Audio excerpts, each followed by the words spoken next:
പൂർണിമ, എന്നോട് ക്ഷമിക്കൂ. നിന്റെ വിവാഹം മുടങ്ങിയ വാർത്ത ഞാൻ അറിഞ്ഞു. എനിക്കതിൽ വേദനയുണ്ട്.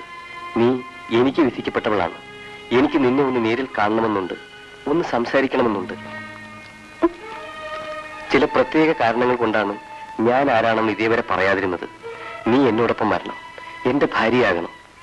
ഇന്ന് രാത്രി കൃത്യം 12 മണിക്ക് സൈറൺ മുഴങ്ങുമ്പോൾ തമ്മാനിമറ്റം പമ്പ് ഹൗസിനരികിൽ ഒറ്റയ്ക്ക് നീ എത്തണം. 8 മണി കഴിഞ്ഞാൽ ആരും അവിടെ ഉണ്ടാകില്ല. ഞാൻ അവിടെ എത്തും. നമുക്ക് ഈ ഗ്രാമം വിട്ട് മറ്റെവിടെയെങ്കിലും പോയി ജീവിക്കാം. വരുമെന്ന പ്രതീക്ഷയോടെ, 100 ഉമ്മകളോടെ, നിന്റെ മാത്രം.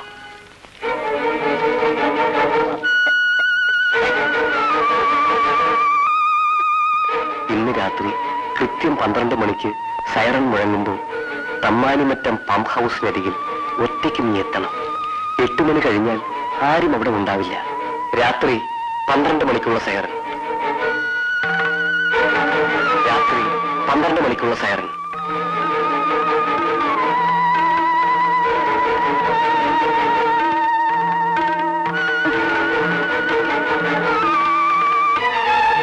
രാത്രി 12 മണിക്കുള്ള സൈറൺ. രാത്രി 12 മണിക്കുള്ള സൈറൺ.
കോളേജിൽ ചെന്ന് നോക്കിട്ട് വാ. ശരി അമ്മ.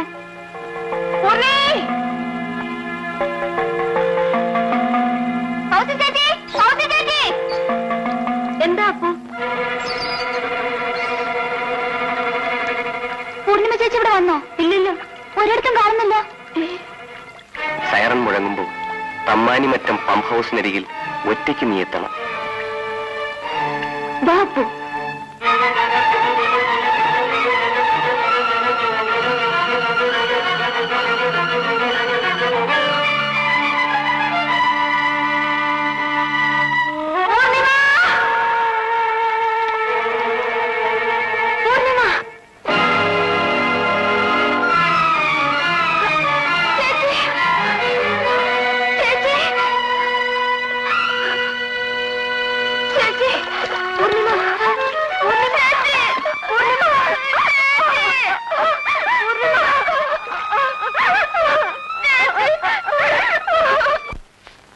സുശീലേ, മോളെ സുശീലേ.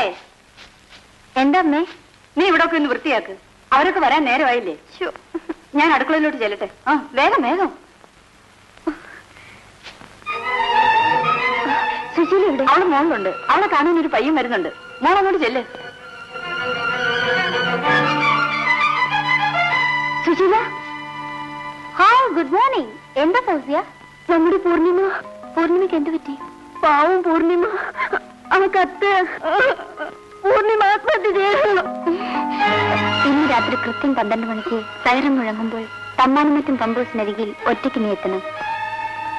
എന്തിനാ അവിടെ ഇങ്ങനെ കഷ്ടപ്പെടുത്തുന്നത്? ഒന്ന് നിർത്ത്. ഇതൊക്കെ രസമല്ലേ മോളെ? കോളേജിലെത്തി പിന്നെ എന്താ ഒരു ത്രില്ല്? പാവം പൂർണിമ, അവൾ ആകെ വരണ്ടിരിക്കുകയാണ്. നീ ഒന്നും ഉണ്ടായി. എല്ലായിടത്തും എന്റെ സ്ഥാനമാണ് നഷ്ടപ്പെടുന്നത്. ഓ, അവളൊരു ഉർവശി. അവൾ വന്നപ്പോൾ കോളേജിൽ എന്റെ സ്ഥാനം പോയി. അവളുടെ പഠിച്ചു നിർത്താൻ എല്ലാം ഞാൻ ചെയ്തു. പൂർണിമ